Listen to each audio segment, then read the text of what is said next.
CEE, Central Europe Explained, an IDM podcast series powered by Erste Group. Episode 34, Envisioning Ukraine's Regional Future.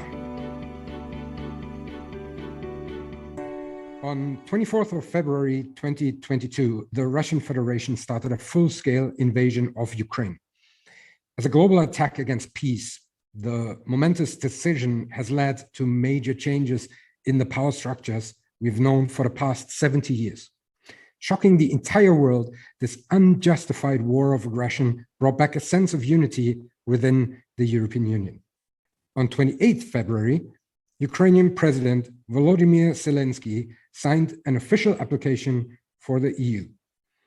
Fast-tracking the application was then something that has been discussed, but not within the EU institutions, but the broader public. Unfortunately, such a procedure does not exist. Facing this impossibility, questions arose among the international community and about the European and regional future of Ukraine. Welcome to CEE, Central Europe Explained. My name is Sebastian Schäffer. I am the Managing Director of the IDM based in Vienna, coming to you from Erste Group. Today, I am welcoming Nadija Afanasieva, Director of the Ukrainian Institute for International Politics. Hi, Nadija. Thank you for joining us. Hello, Sebastian. Great to hear, to see you, and my congratulations to the new podcast as well. Thank you very much. Good to see you too. We will hear later on in this podcast recently published a policy paper summarizing the challenges and points to consider for a Ukrainian accession to the European Union. Especially, we stated the need of strengthening the EU's macro-regional strategies, and especially the EUSDR, the European Union strategy for the Danube region. In 2022, Ukraine actually holds the presidency of the EUSDR for the first time since its creation by a non-EU member state. Due to the start of the war, the former and future presidencies, Slovakia and Slovenia, have taken over the responsibilities, as Ukraine is logically unable to carry out this position due to the current situation. So, Nadija, you were also involved in the organization of the EUSDR presidency. Could you briefly elaborate what the EUSDR is actually about and the current situation of the presidency? Yes, this is a very interesting situation. Like, from some points of view, this is rather tragic. For some points of view, our perception is like a challenge of this. My organization is support team to the national coordinator of Ukraine in the European strategy for the Danube region. And during the EU presidency, we are the support team to Ukrainian presidency in the UIIPR. For sure, after starting the full aggression of Russia on 24th of February, our national coordinator needed to send the information to all the Danube region that due to the martial law, we are not able to perform our responsibilities and our plan for the presidency. We are starting to be involved in different meetings, which, for example, in trio meetings, in some organizational meetings with the Danube strategy point, which is the communicational institution for the Danube region strategy. And also we are involved in planning of the annual forum. And this is good news that annual forum will be in 2022. We are still not able to speak about the format of the forum because it definitely will be not like previous forums and not like even the forums which were online due to the COVID situation. We definitely have the full support of our Slovenian and Slovak colleagues who are in trio presidency, and we definitely need to clarify who will be responsible for what. We will create a platform where we can describe, where we can discuss different kind of possibilities and challenges.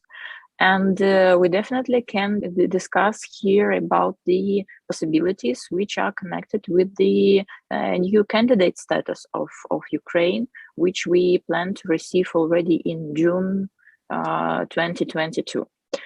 If it will influence somehow our macro-regional cooperation, I think it will influence only to Ukraine, because our cooperation will become larger, and the EU partners with whom we are cooperating, like as non-EU country, will have more possibilities to receive cooperation from our side. This is what I think. The priorities remain the same. We just understand that a very important thing is cooperation. And now we can also think about the cooperation not within the Danube strategy, but also in the region. I'm thinking about the synergies between Danube region strategy and Baltic Sea strategy. This is a rather important thing, especially if we are mentioning the regional sustainable development, and also if we are talking about the cooperation with the regions.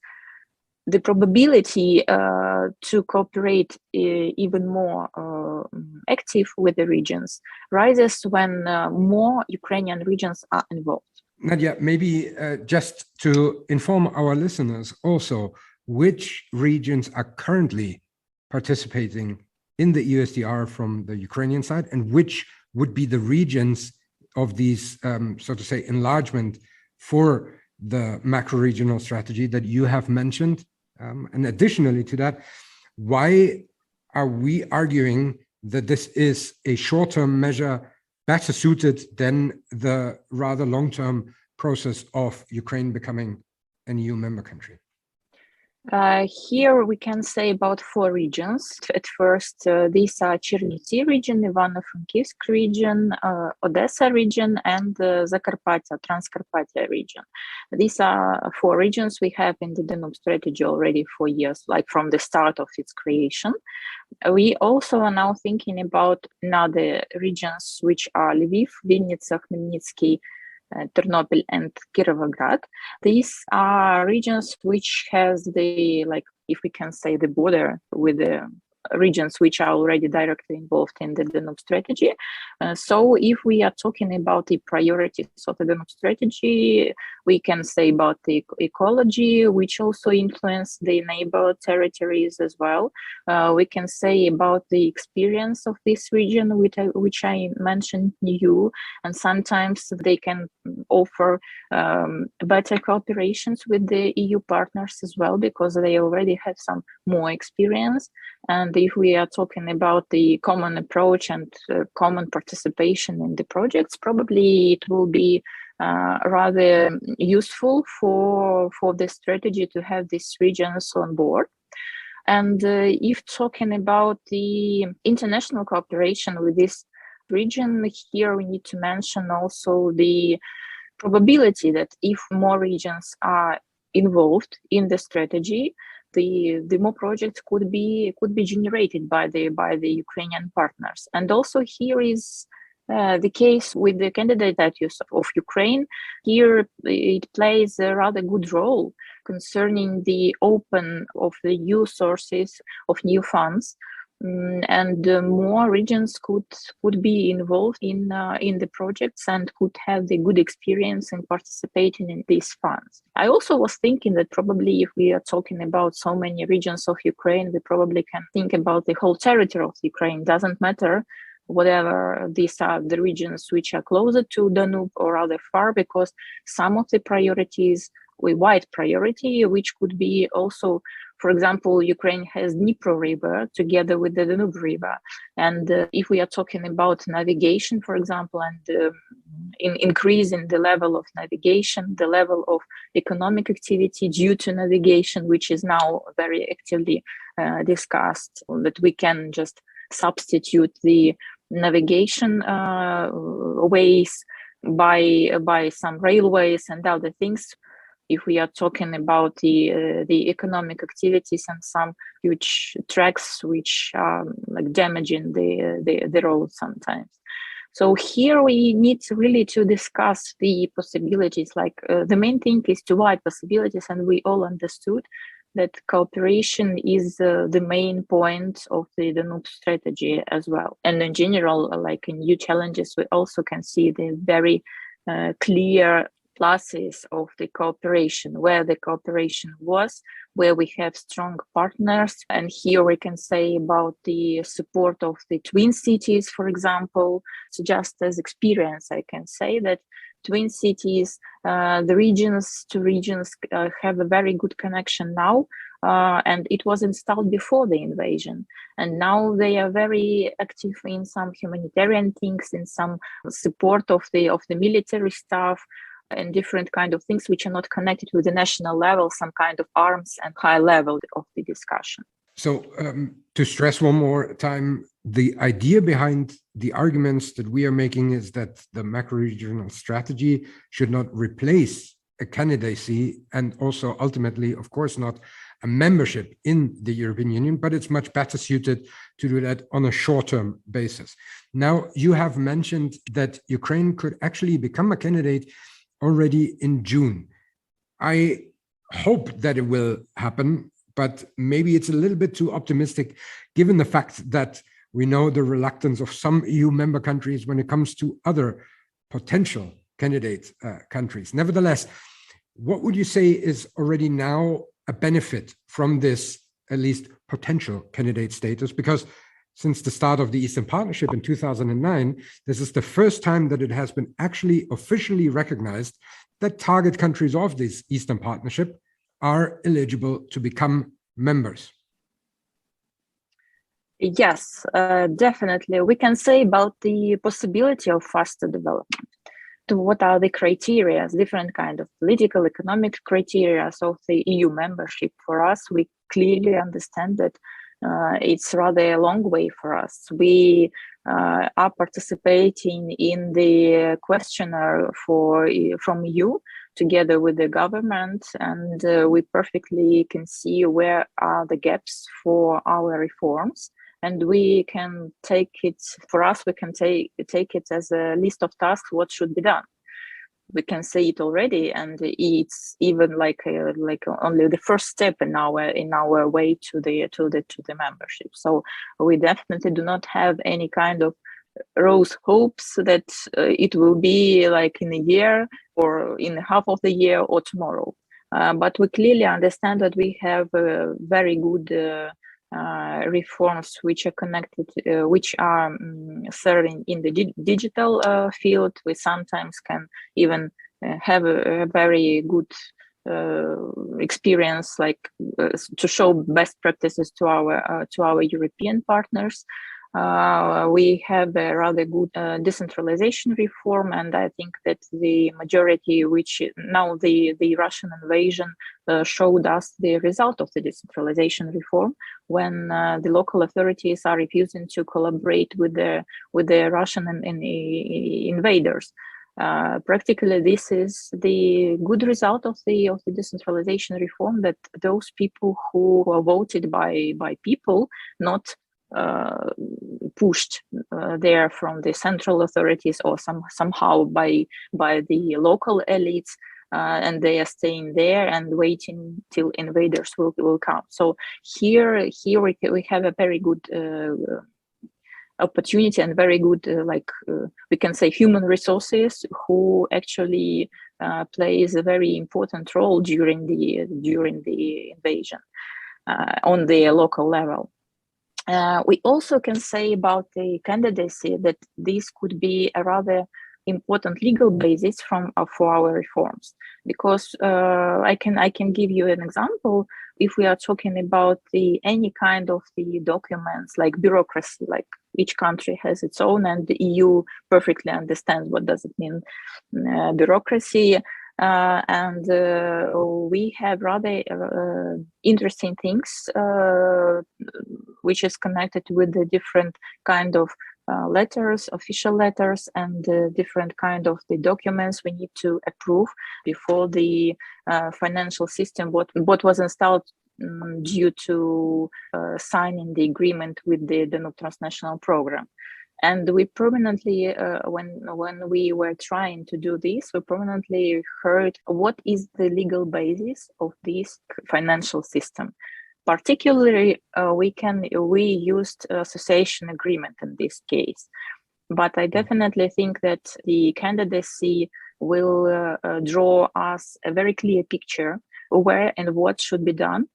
And our institutions on all level, on national level, regional level, or local level, they already will not have any kind of questions concerning what is the legal basis and how we need to do it.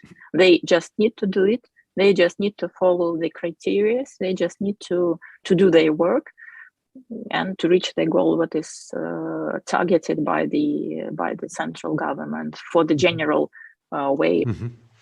That is super interesting with regards to the decentralization. I think that would be a own podcast episode on itself, especially also with regards to the current development after the invasion.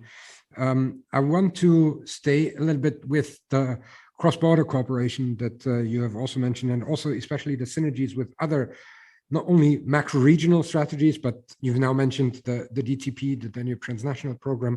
There is also the 3Cs initiative. There's a lot of initiatives. I've always criticized that there are too many initiatives with too less actually substantial output. But we also argue in our policy paper that there is actually further potential in these different strategies. And I'm willing to change my mind with regards to the possibilities of producing output.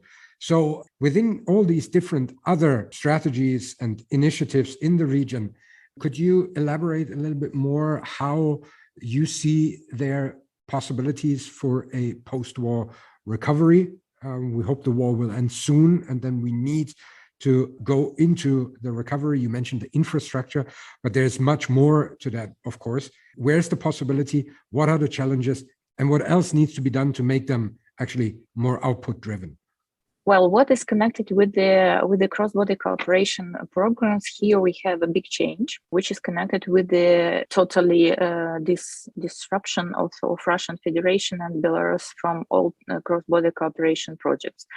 There were a lot cross-border cooperation projects for these two countries, and we definitely understand that during 2021, when the financial framework of these cross-border cooperation programs was planned, a lot of money were planned for these cross-border cooperation projects, which now will never be done.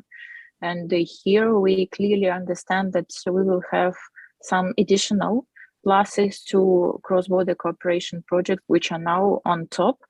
I'm not sure that this money will go only for Ukraine. Definitely, they will be somehow redistributed in between these cross-border cooperation projects. This is normal to increase for all countries and for all cross-border cooperation projects the financial framework, but still we need to think about the priorities as well. In my opinion, I'm also rather skeptical sometimes due to the CBC projects, especially when I see the so-called success project activities, and they are about some cultural or ethnic festival in between two villages, which are on border, like between 30 kilometers or 40 kilometers. And such kind of things, yes, surely we understand that the culture is very important. Some things which are connected with the minorities, which are connected with the supporting different activities of minorities, which live in different countries, and thus we can make like networking them and somehow introducing them into the overall society of these countries. But still, we need to think about the economic development of these countries, and now we are thinking about innovation economic development. This is a very important task for us, and we can see, again, I can just draw you back a little bit to the example from Russian invasion, which we are experiencing now in our country. And this is the war of innovations. We can see very clear that the innovation rules. If we have more innovative some military support, if we have innovative approach in volunteer work, we can win and we can move faster, and this is the victory for us, for example. The same here, if we are discussing the priorities of the CBC projects, we definitely need to think about some innovative approaches to ecology to economic development to sustainable development. Here again, we can think about local solutions which are connected with the energy security. And this is like the main point now for all European Union and for Ukraine as well, and for Moldova as well, and for Baltic countries, which are very, very much connected with the Russians' energy resources. So we definitely can just buy small projects, which are CBC projects. We can definitely think about the local solutions, which could meet the challenges of the new reality, we can say like this. If we are discussing about other regional initiatives, for example, Three Seas initiative, we have a very good sign from the Three Seas initiative that our President Vladimir Zelensky will be invited to Three Seas initiative forum, which will be in Riga in June. And we have a very clear message from Three Seas initiative that they are also ready to increase the partnership, increase the participation of Ukraine in this initiative. And this North-East axis, as the Three Seas initiative, is a very important thing of cooperation, especially now when we have this phase of the aggression from the eastern part of Europe, we can say like this. Well, Nadija, thank you so much. We are approaching the end of this episode. As I said, I think we have topics that we could talk about for a couple of more episodes. But to finish off this episode, we always ask our guests which piece of art or literature or music they would recommend, taking our reflection that we have had today a little bit further. I probably can advise the famous song, which is Hey Hey Rise Up, made by Pink Floyd. It's together with our singer Andriy Khlyvnyuk. There is a kind of the mix of the old Ukrainian song from the First World War. It's now the main thing that the words in Ukrainian, which are in that song, are very actually now. It is about the invasion of Moscow directly on the song. I'm not sure that Pink Floyd used all the song because it's rather long, but the whole song, which is in Ukrainian, again, this is about Russian aggression. This is about the victory of Ukraine. This is about the freedom of Ukraine, of any invaders. So we definitely, after the 100 years, we are facing again the same problem that we faced that time, and the song is again actual. Thank you so much. I think it was a Instagram post by the singer of, which is quite a famous band, Boombox, when he joined the territorial defense in Kiev, I think, and posted a video, and now Pink Floyd took that up and made it even world famous. I think that's a very good recommendation. Thank you very much. Thank you very much for taking the time to discuss this topic with us, Nadija. And I wish that we will soon be able to return to some sort of normalcy. Just like after the pandemic, I don't think we will be able to return to the situation that we had before the invasion. For this, too much has happened and fundamentally changed. But nevertheless, I hope the war ends soon and we have the chance to actually sit down face to face and continue our cooperation. Nadija, all the best, and thank you very, very much. Thank you, Sebastian, and thank you to all your team for the work. And I also really hope to have the possibility to cooperate in future, already in new reality, but still, these are our challenges and we can face them very successfully. Thank you very much. Thank you very much. You will find the link to the recommended piece of music in the show notes and the description of this episode. There will also be the link to the policy paper. All the recommendation and information will be here and also on our social media. If you liked that episode, please subscribe to our podcast or recommend it to your friends and your colleagues. Feel free to give us, as always, feedback and to share your ideas. Thank you very much for listening, and until the next time.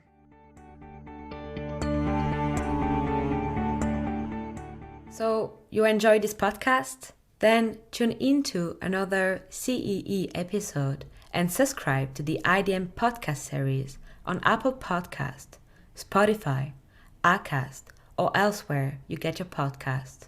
And also have a look at the rest of our work on our website www.idm.at. For any feedback or podcast collaboration, feel free to contact me at e.hontuberry@idm.at. The email is in the description below. This was CEE, Central Europe Explained, a podcast series produced by the Institute for the Danube region and Central Europe, powered by Erste Group, with the ongoing participation of Daniela Paiden, Malvin Natalik, Daniel Martinek, and Sebastian Schäffer. Production and editing, Emma Hontuberry. Proofreading, Jack Gill. IDM Podcast. Institut für den Donauraum und Mitteleuropa. Institute for the Danube region and Central Europe. European perspectives. Regional actions. Cooperation and expertise since